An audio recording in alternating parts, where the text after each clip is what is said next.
সম্মানিত প্রিয় ভাইরা, সুতরাং যারা আল্লাহর কোরআনকে প্রতিপক্ষ বানাতে যাবে, যারা আমাদেরকে প্রতিপক্ষ বানাতে যাবে, তাদেরকে আমরা এই কথাই বলে দিয়েছি 5ই আগস্টের পর থেকে আমরা কারোর প্রতিপক্ষ হতে চাই না। যারা আমাদেরকে প্রতিপক্ষ মনে করবে তাদেরকে এই বার্তাই দিতে চাই, প্রতিপক্ষ যদি কাউকে ভাবেন তাহলে আপনি দুর্বল হয়ে গিয়েছেন আপনার দাবিতে।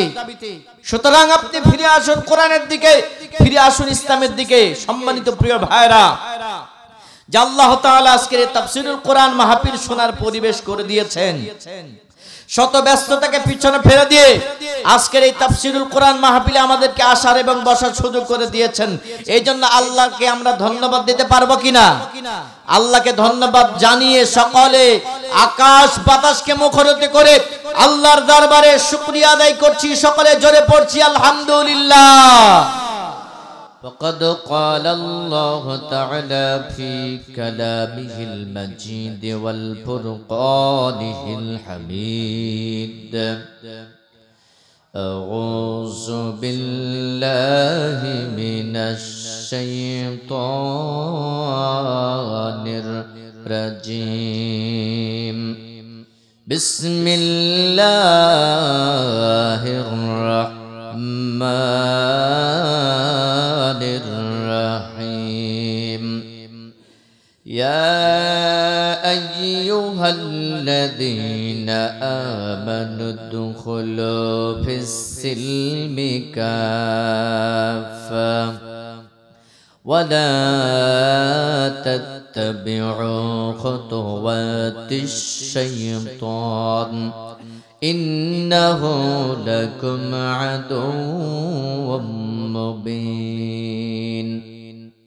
وقال الله تعالى في القرآن الكريم: إن الله وملائكته يصلون على النبي يا أيها الذين آمنوا صلوا عليه وسلموا تسليما. اللهم صل على যেমন তুমি দিলে জমিন দিয়েছ আসমান, সুখের সমাজ গড়তে দিলে তেমনি কোরআন। জোরে বলেন মারহাবা। যেমন তুমি দিলে জমিন দিয়েছ আসমান, সুখের সমাজ গড়তে দিলে তেমনি কোরআন। তোমার দয়া ফুরান, দয়া ফুরান, দয়া ফুরান। আল্লাহুম্মা সাইয়্যিদিনা মাওলানা মুহাম্মদ ওয়া আলা আলি সাইয়্যিদিনা মাওলানা। আজকের প্রধান মেহমান, বিশেষ মেহমান সহ হযরত উলামা ইকরাম, বিভিন্ন সামাজিক সংগঠন, রাজনৈতিক সংগঠনের সম্মানিত নেতৃবৃন্দ, জাতির বিবেক, কলম সৈনিক, সম্মানিত মিডিয়ার ভাইয়েরা, সাংবাদিক বন্ধুগণ, গণপ্রজাতন্ত্রী বাংলাদেশ সরকারের আইন শৃঙ্খলার দায়িত্ব নিয়োজিত সম্মানিত পুলিশ প্রশাসনের গোয়েন্দা বিভাগের সম্মানিত ভাইয়েরা, অত্র আজকের এই প্রোগ্রামের সম্মানিত মাহফিল ইন্তিজামিয়া কমিটির সম্মানিত সদস্যবৃন্দ, ইয়াং মুসলিম জেনারেশন, যে সকল জেনারেশনের ছেলেরা খালিদ, তারিক, সাইফুলার উত্তরসূরি, ওমরের উত্তরসূরি, হামজার উত্তরসূরি যুবক ভাইয়েরা, দ্বীনি কাফেলার সম্মানিত সাথী ভাইয়েরা, প্রিয় সাতক্ষীরাবাসী, সম্মানিত মা এবং বোনেরা, সকলকে আমার অন্তরস্থল থেকে আন্তরিক ভক্তিপূর্ণ মোবারকপুর সালাম জানাচ্ছি। আসসালামু আলাইকুম ওয়া রাহমাতুল্লাহি ওয়া বারাকাতুহু। শুকরিয়া সে আল্লাহ সুবহানাহু ওয়া তাআলার আলিশান দরবারে যে আল্লাহ সুবহানাহু ওয়া তাআলা আমাদেরকে দীর্ঘ প্রতিকূল অবস্থাকে পিছনে ফেলে দিয়ে আল্লাহর কোরআনের দুটি কথা শোনার জন্য উন্মুক্ত পরিবেশ করে দিয়েছেন। আল্লাহ তাআলা সকল বাধাকে উপেক্ষা করে বিনা পারমিশনে আমার প্রোগ্রামের জীবনে এই প্রথম এই বছর প্রোগ্রাম যতগুলো করছি এখনো ডেট সামনে নিয়েছি, কোনো পারমিশন ছাড়া এই বছরে মাহফিল হচ্ছে। বিভিন্ন জায়গা থেকে থানার ইনচার্জ গুলো ফোন দিত, হুজুর এই আলোচনা করবেন না, সেই আলোচনা করবেন না, মাহফিলে গেলে পরে তখন এই কথা বলতেন। কিন্তু সম্মানিত প্রিয় ভাইরা, আমি আপনাদেরকে প্রশ্ন করতে চাই, প্রিয় কলারুয়া সাতক্ষীরাবাসী, আপনারা বলুন তো কোরআন কি সকল খালি জামাত ইসলামীর না সকল দলের? কোরআন কি খালি মুসলমানের না অন্যান্য ধর্মেরও? সকল বলেন। হুদাল লিন্নাস, আল্লাহ বলেননি হুদাল লিল মুত্তাকিন, শুধু কোরআন মুত্তাকিদের জন্য এসেছে। আল্লাহ তাআলা বলছেন হুদাল লিন্নাস ওয়া বাইয়িনাতিম মিনাল হুদা ওয়াল ফুরকান। সুতরাং এক শ্রেণীর মানুষ মনে করেছিল কোরআন শুধু জামাত ইসলামীর কিতাব, লিল্লাহি তাকবীর আল্লাহু আকবার শুধু জামাত ইসলামীর স্লোগান, কথা ঠিক না বেঠিক? কিন্তু লিল্লাহি তাকবীর আল্লাহু আকবার এই স্লোগানটা শুধু জামাত ইসলামীর স্লোগান নয়, এই স্লোগান হচ্ছে মুসলমানদের স্লোগান। জোরে কোন সুবহানাল্লাহ। কোরআন শুনলে মুসলমানদের ঈমান বৃদ্ধি পায়, কোন ঠিক কিনা? তাকবীর দিলে আল্লাহু আকবার বললে মুসলমানদের কলিজায় আরো সাহস বৃদ্ধি পায়। সম্মানিত প্রিয় ভাইরা, লক্ষ্য করুন, তাকবীর ধ্বনি শুধু মানুষের ঈমান বৃদ্ধি করে, সাহস বৃদ্ধি করে ইসলামের পক্ষের সৈনিকদের, কথা ঠিক না বেঠিক? এজন্য বিগত যারা গিয়েছে, যে সকল ভাইয়েরা বোনেরা সামনে এইরকম কোন বোন ভাই যেন দুঃসাহস না পায় যে কোরআনকে জামাত ইসলামীর কিতাব বলার, কোরআনকে সকলের কিতাব এটা বলতে হবে। কোরআনকে প্রতিপক্ষ বানিয়েছে, লিল্লাহি তাকবীর দেয় যারা, তাদেরকে এক শ্রেণীর মানুষ তাদের প্রতিপক্ষ বানিয়েছিল, কথা ঠিক না বেঠিক? সম্মানিত প্রিয় বন্ধুগণ, আমরা কারোর প্রতিপক্ষ হতে চাই না, আমরা সকলের বন্ধু হতে চাই, কথা ঠিক না বেঠিক? কারণ হচ্ছে এজন্যই আমরা বন্ধু হতে চাই। আমি গর্বিত, আমি একজন মুসলিম। কি আমি একজন কি মুসলিম? আমি এজন্যই গর্বিত যে আমার স্রষ্টা মহান আল্লাহ সুবহানাহু ওয়া তাআলা, আমি গর্বিত আমি একজন মুসলিম। আমি এজন্যই গর্বিত যে আমার নেতা জনাবে মুহাম্মদুর রাসূলুল্লাহ, সকলে পড়ছে সাল্লাল্লাহু, আমি গর্বিত আমি একজন মুসলিম। আমি এজন্যই গর্বিত যে আমার দ্বীন হচ্ছে ইসলাম, কথা ঠিক না বেঠিক? আমি এই জন্যই গর্বিত যে আমি একজন মুসলিম। এজন্যই আমি গর্বিত যে আমার সংবিধান হচ্ছে মহাগ্রন্থ আল কোরআনুল কারীম, কথা ঠিক না বেঠিক?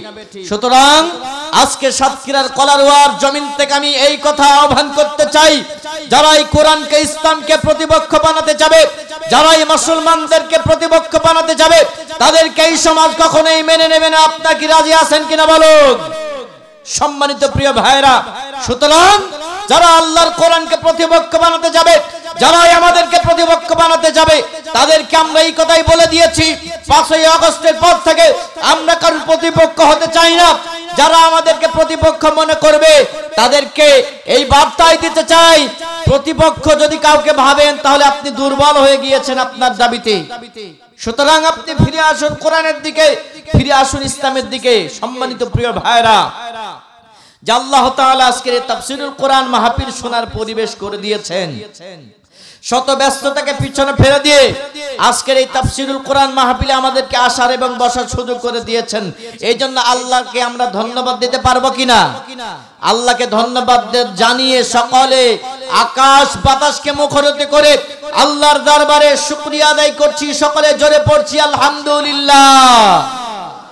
কি ব্যাপার, আপনাদের কণ্ঠের সাউন্ডের কমে গেল কেন? জোরে বলেন আলহামদুলিল্লাহ।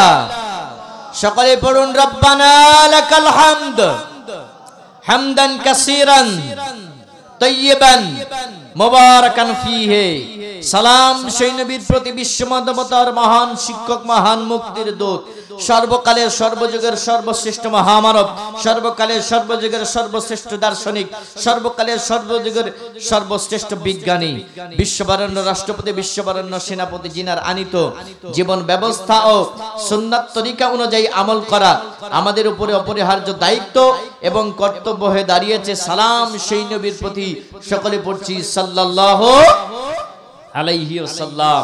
সালাম সেই সকল আত্মার প্রতি যাদের আত্মত্যাগ, রক্ত, জীবনের কোরবানির বিনিময়ে ফিরে পেয়েছি ইসলাম নামক একটি পরিপূর্ণ জীবন বিধান, ফিরে পেয়েছি 1971 সালের লাল সবুজের পতাকা, ফিরে পেয়েছি দীর্ঘ দুঃশাসনের পরে 5ই আগস্টে অসংখ্য জীবনের বিনিময়, অসংখ্য মানুষের আহতের বিনিময়, অনেক আলেমদের জীবনের বিনিময়, অনেক জেল জুলুম মামলা মোকদ্দমার বিনিময়ে ফিরে পেয়েছি 5ই আগস্টের কথা বলার মতো বাক স্বাধীনতা।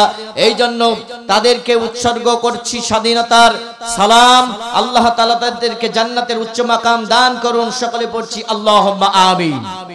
সম্মানিত প্রিয় ভাইরা, আজকের এই প্রোগ্রামে জামাত ইসলামীর ভাইরা আছে না নাই? বিএনপির ভাইরা আছে না নাই? আওয়ামী লীগ ভাইরা আছে না নাই?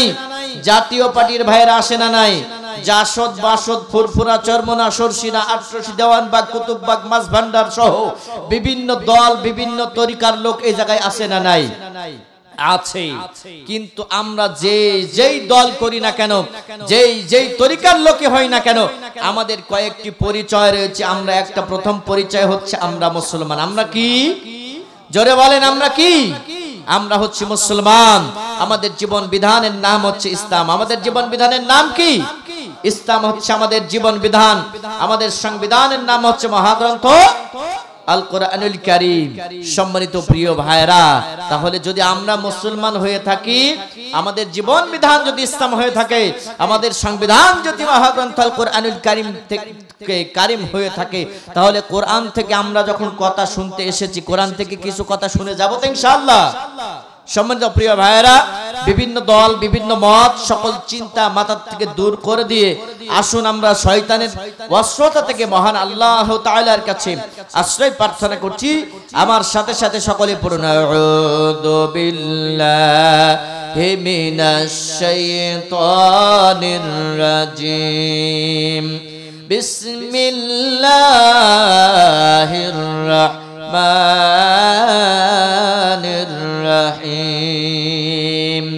ইয়া আইয়ুহাল্লাযীনা আমানু দুখুলু ফিস-সিলমি কাফা ওয়া লা তাত্তাবি'উ খুতুওয়াতিশ শাইতান ইন্নাহু লাকুম আদুউম মুবিন। শয়তানের ওয়াসওয়াসা থেকে আল্লাহর কাছে পানাহ চাচ্ছি, পরম করুণাময় আল্লাহর নামে শুরু করছি। সম্মানিত প্রিয় ভাইরা, আমি আপনাদের মাঝে তিলাবাত করেছি আপনাদের সকলের সুপরিচিত সূরা আল বাকারা। সূরার নাম কি? সাতক্ষীরার ভাইদেরকে তো আলোচনা বোঝানো লাগবে না, ওরা খুব আলোচনা বোঝে। কারণ ইসলামের পক্ষের সাতক্ষীরার ভাইরা যত নির্যাতিত হয়েছে, বাংলাদেশে অন্য কোন জেলার মানুষ এত নির্যাতিত খুব কম হয়েছে। কথা ঠিক না বেঠিক? সম্মানিত প্রিয় ভাইরা, ইসলাম মানার কারণে এই সাতক্ষীরার ভাইদের বাড়ি ঘর ভেঙে তাদেরকে মামলা মোকদ্দমা দিয়ে সাতক্ষীরার দ্বীনি ভাইরা, এমন ভাই নাই যে তার নামে 2-4টা মামলা নেই। কথা ঠিক না বেঠিক? আমি মেহেরপুরের হলেতে কি আমি ওর ভিতর ছিলাম, আমাকেও ছেড়ে দেয়নি। আমি একটা তালিমুল কোরআনের ক্লাসে ছিলাম, ওখান থেকে ধরে নিয়ে চলে গিয়েছিল, আমাদেরকে প্রায় 2 মাস খাওয়াইছিল। জেলা আমির, জেলা নায়েবে আমির, জেলা সেক্রেটারি, জেলা তারবিয়াত সেক্রেটারি, জেলা সমাজ কল্যাণ সেক্রেটারি সব ছিল আমাদের সাথে, আমাদের মামলাতে। কিন্তু প্রোগ্রামের সময় কেউ ছিল না, ওনাদের মামলায় জড়াই দেওয়া হয়েছিল। সম্মানিত প্রিয় ভাইরা, তাই সাতক্ষীরার ভাইদেরকে আলোচনা বোঝাতে হবে না, ওনারা আলোচনা বোঝেন। তারপরেও যখন আল্লাহ কবুল করেছেন আমাকে আপনাদের মাঝে, আমি কিছু কথা আপনাদের সামনে উপস্থাপন করতে চাই। তাহলে আমি কোন সূরা থেকে কথা বলছি? সূরা আল বাকারা। কোন সূরা? কোরআনের 2 নম্বর সূরা। কয় নম্বর সূরা? সূরা আল বাকারা 2 নম্বর সূরা। তো এই সূরার আপনাদের মাঝে আমি তিলাবাত করেছি 208 নম্বর সূরা এই আয়াত। 200 কত নম্বর আয়াত? 8 নম্বর আয়াত। 208 নম্বর আয়াত সূরা আল বাকারা। এর থেকে আপনাদের মাঝে আমি তিলাবাত করি, যেহেতু আমার পরে আলোচক আছেন সেক্ষেত্রে আমি চাচ্ছি না যে আউট সাইডে যে কিছু কথা বলতে। আমি সরাসরি সংক্ষিপ্ত পরিসরে যতটুকু সময় আমি পাই আমি চেষ্টা করব আপনাদের মাঝে যে কথাগুলো বলার মতো চেষ্টা করব বলার জন্য। বিমাশিয়াতিল্লাহ বিফাদলিল্লাহিল আযীম, আল্লাহ তাআলা আমাকে বলার আপনাদেরকে শোনার উভয়ে সকলকে আমল করার তৌফিক আল্লাহ তাআলা দান করুন। সকলে পড়ছি আল্লাহুম্মা আমিন। সম্মানিত প্রিয় ভাইরা, আমি আগে বলেছি কোরআন শুধু মুসলমানদের কিতাব নয়, কোরআন শুধু কোনো নির্দিষ্ট দলের কিতাব নয়, কোরআন হচ্ছে প্রত্যেকটি মানুষের হেদায়েতের গ্রন্থ, মহাগ্রন্থ আল কোরআন। কথা ঠিক না বেঠিক? এই কোরআনুল কারীমের সূরা আল বাকারার 208 নম্বর আয়াত আপনাদের মাঝে আমি তিলাবাত করেছি। সম্মানিত প্রিয় ভাইরা, আসুন কি বলতে চাচ্ছেন আল্লাহ তাআলা এই আয়াতের ভিতরে আমরা একটু বোঝার চেষ্টা করি। আল্লাহ তাআলা বলছেন বিসমিল্লাহির রহমানির রহিম, ইয়া আইয়ুহাল্লাযীনা আমানু দুখুলু ফিস-সিলমি কাফা ওয়া লা তাত্তাবিউ খুতুওয়াতিশ শাইতান ইন্নাহু লাকুম আদুউম মুবিন। এরশাদ হচ্ছে, হে ঈমানদারগণ, তোমরা পুরোপুরি ভাবে ইসলামের ভিতরে দাখিল হও, প্রবেশ করো। ইসলামের ভিতরে কতটুকু প্রবেশ করতে বলছেন? ঘোষণা কে দিচ্ছেন? কাদেরকে ডেকে বলছেন? ঈমানদারদের।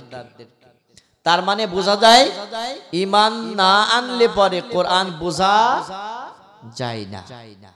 আর ঈমানদারদেরকে আল্লাহ ভালোবেসেছেন বিধায় শুধুমাত্র ঈমানদারদেরকে টার্গেট করে এই কথা বলেছেন। কিন্তু আমি প্রথমে আরেকটি কথাও বলেছি আপনাদের মাঝে, কোরআন কিন্তু খালি ঈমানদারদের জন্য নয়, প্রত্যেকটি মানব জাতির হেদায়েতের জন্য আল্লাহ তাআলাই কোরআনকে অবতীর্ণ করেছেন। যারা হেদায়েত প্রাপ্ত হয় তারাই হয় কি? ঈমানদার।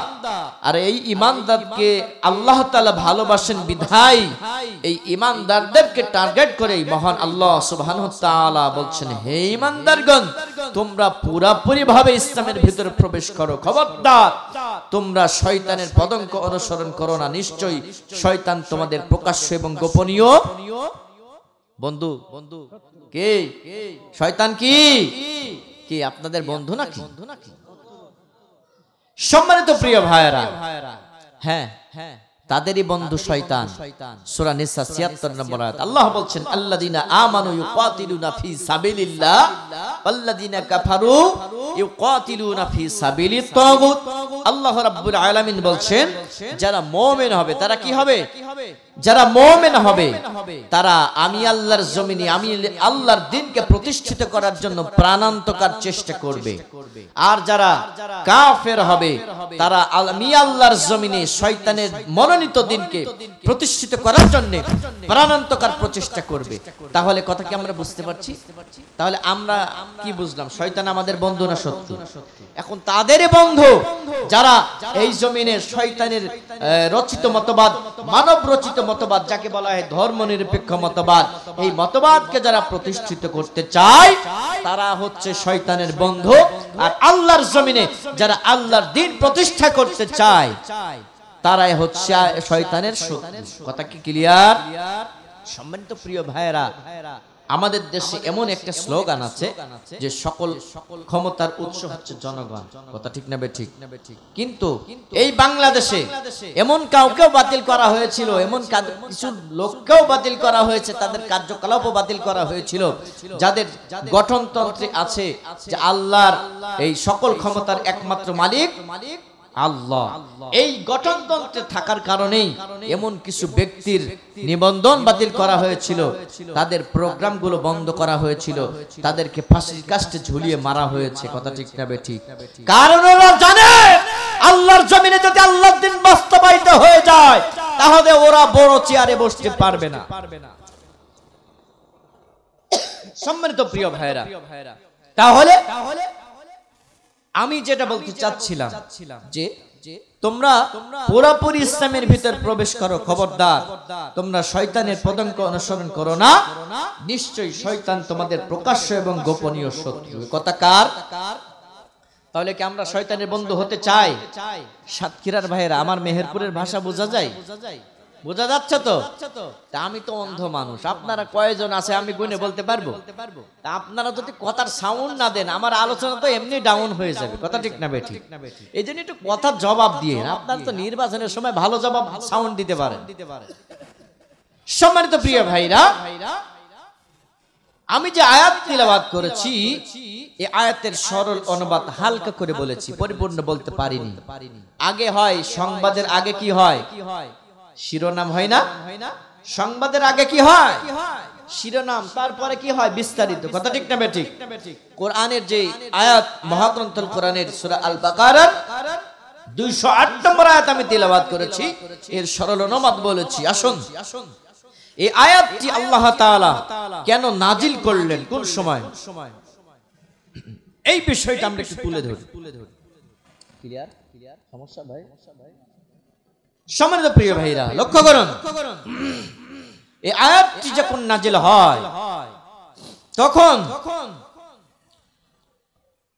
কোন সময় নাজিল হলো? এই আয়াতটি নাজিলের প্রেক্ষাপট হচ্ছে আল্লাহর রাসূল সাল্লাল্লাহু আলাইহি সাল্লামের কাছে কিছু সংখ্যক ব্যক্তি আসলেন তারা ইসলাম কবুল করার জন্য।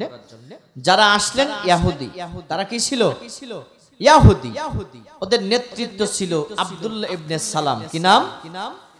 আব্দুল্লাহ ইবনে সালামের নেতৃত্বে কিছু লেটেস্ট মডেলের ইহুদি তারা আসলো আল্লাহর দ্বীন কবুল করার জন্য, ইসলাম কবুল করার জন্য, বা নবীজির হাতে হাত দিয়ে মুসলমান হওয়ার জন্য। সম্মানিত প্রিয় ভাইরা, নবীজি সাল্লাল্লাহু আলাইহি সাল্লামকে তারা এসে বলল, ইয়া রাসূলুল্লাহ, ইয়া হাবিবাল্লাহ, হুজুর আমরা এসেছি ইসলাম কবুল করব বলে। সম্মানিত প্রিয় ভাইরা, আমার বাবাজিরা, আমার লক্ষ্য করুন, আল্লাহর নবীকে ডাক দিয়ে বলেন, ইয়া রাসূলুল্লাহ, ইয়া হাবিবাল্লাহ, আমরা এসেছি আপনার দরবারে ইসলাম কবুল করার জন্য।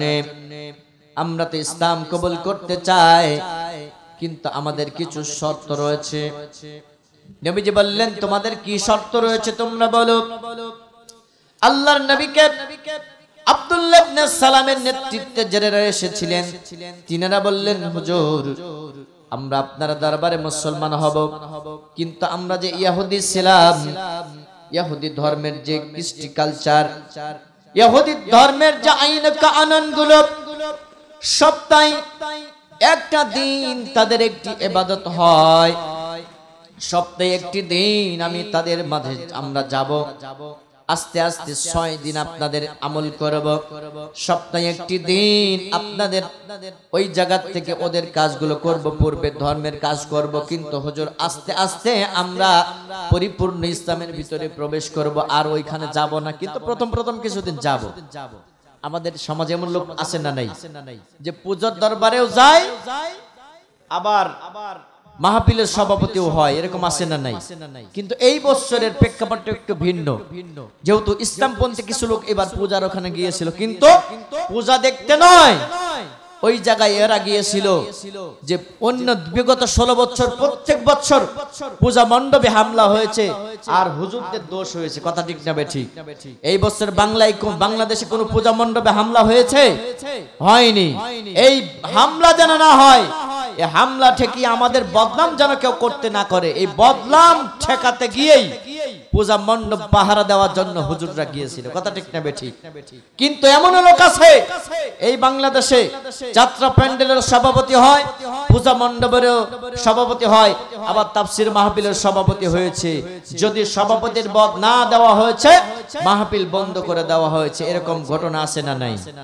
সম্মানিত প্রিয় ভাইরা, আল্লাহর নবীকে বলেন, ইয়া রাসূলুল্লাহ, ইয়া হাবিবাল্লাহ, হুজুর আমরা পুরোপুরি ইসলামের ভিতরে প্রবেশ করব, কিন্তু সপ্তাহে একটি দিন আমাদের পূর্বের ধর্মের আমল করব, ইহুদি ধর্মের আমল করব, আর বাদ বাকি 6 দিন আপনাদের ধর্মের কাজ করব। হুজুর আমাদের একটু পারমিশন দেন।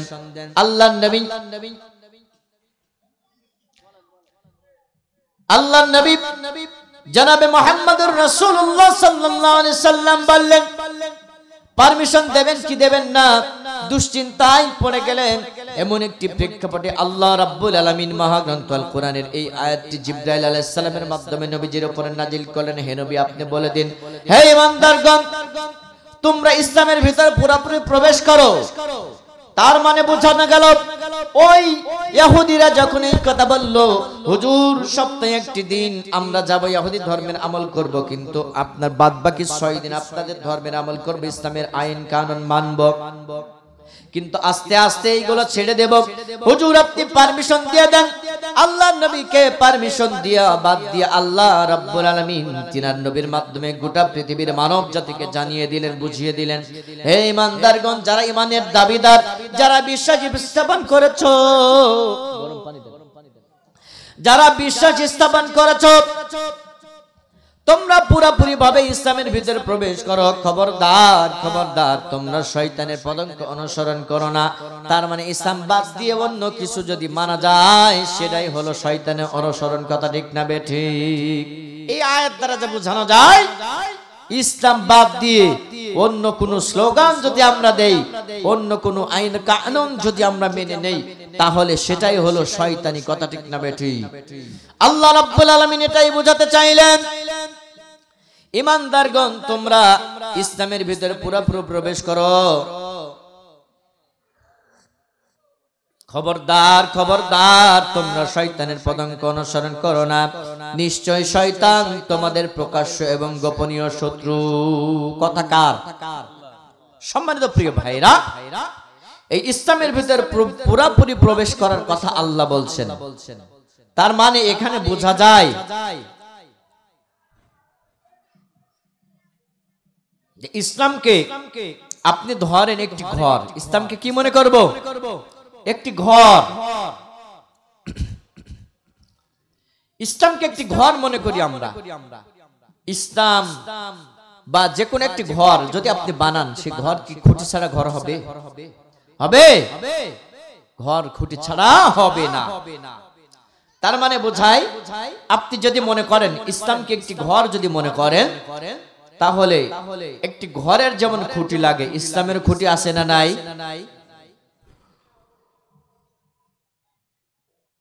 বুখারী ও মুসলিমের একটি উল্লেখ্য হাদিস দ্বারা প্রমাণিত হয়েছে, রাসূল সাল্লাল্লাহু আলাইহি সাল্লাম বলে দিয়েছেন, ইসলামের হচ্ছে 5টি খুঁটি। কয়টি? জোরে বলেন। 5টি খুঁটি। এই ইসলামের খুঁটি আপনি যদি মনে করেন, ইসলামের একটি খুঁটি আপনি ছেড়ে দেবেন, যেটা আপনার ভালো লাগছে সেটা মেনে নেবেন, আর যেটা ভালো লাগছে না সেটাকে ছেড়ে দেবেন। এটা কি সম্ভব হবে? সম্মানিত প্রিয় ভাইয়ারা, তো ইসলামের যে 5টি খুঁটি, এই খুঁটির একটি খুঁটি যদি আপনি ছেড়ে দেন, তাহলে ইসলামকে পরিপূর্ণ আকারে মানা হবে না। এজন্যই তো কবি বলছে, কিছু ইসলাম মানবা আবার কিছু তুমি মানবা না, সুবিধাবাদ জিন্দাবাদ মুমিন হওয়া যাবে না। কিছু ইসলাম মানবা আবার কিছু তুমি মানবা না, সুবিধাবাদ জিন্দাবাদ মুমিন হওয়া যাবে না। আল্লাহ রাব্বুল আলামিন বলেন, আফাতুমিনুনা বিবাদিল কিতাবি ওয়া তাকফুরুনা বিবাদ। দুনিয়ার মানুষেরা তোমরা কি মনে করছো নাকি আমি আল্লাহর কোরআনের কিছু আয়াতকে মানবে আর কিছু আয়াতকে ছেড়ে দিবে, আর তোমরা যথেষ্ট মুসলমান হয়ে যাবে, এটা মনে করছো নাকি? কথা কিছু আয়াতকে যেটা ভালো লাগবে, যেটা সুবিধা হবে সেটা মানবা, আর যেটা অসুবিধা হবে, কঠিন হবে, সেই জায়গাটা ছেড়ে দিয়ে চলবা। এইরকম কিছু বক্তা, এইরকম কিছু ইমাম আছে না নাই? যারা চাকরি বাঁচানোর জন্য, যারা বেশি বেশি দাওয়াত পাওয়ার জন্য আল্লাহর কোরআনের হক কথাগুলো বলে নাই, যারা মসজিদের ইমামতি ঠিকানার জন্য, যারা স্কুল মাদ্রাসার চাকরি বাঁচানোর জন্য আল্লাহর কোরআনের সঠিক কথাগুলো জাতির সামনে উপস্থাপন করে নাই, এইরকম লোক আছে না নাই? এইরকম কিছু লোক, কিছু মুসল্লি আছে, ঠিক আছে, কিছু মুসল্লি এমন আছে কোরআনের হক কথাগুলো বাদ দিয়ে আল্লাহর জমিনে আল্লাহর দ্বীন প্রতিষ্ঠার আন্দোলনের যে কথাগুলো, জিহাদের আয়াতগুলো বাদ দিয়ে শুধুমাত্র ফজিলতের যে আয়াতগুলো, যে হাদিসগুলো, এগুলোই মেনে নেয়, বাদ বাকিগুলো মানে না। কারণ হলো ওগুলো যদি মানতে হয় তাহলে তো পুলিশের হাত করা হাতে পড়বে। কথা ঠিক না বেঠিক? তাহলে ইসলামের খুঁটি কয়টি? জোরে বলেন কয়টি? 1 নম্বর খুঁটির নাম হলো কালেমা। কি নাম? জোরে বলেন কি? 1 নম্বর খুঁটির নাম হলো কালেমা। 2 নম্বর খুঁটির নাম হলো নামাজ। 2 নম্বর খুঁটির নাম কি? 2 নম্বর খুঁটির নাম নামাজ। 3 নম্বর খুঁটির নাম হলো যাকাত। কি নাম? 3 নম্বর খুঁটির নাম হলো যাকাত। 4 নম্বর খুঁটির নাম হলো হজ। কি নাম? 4 নম্বর খুঁটির নাম হলো হজ। আর 5 নম্বর খুঁটির নাম হলো সিয়াম। অসৌম রমাদান, রমজান মাসে সিয়াম। কথা ঠিক না বেঠিক?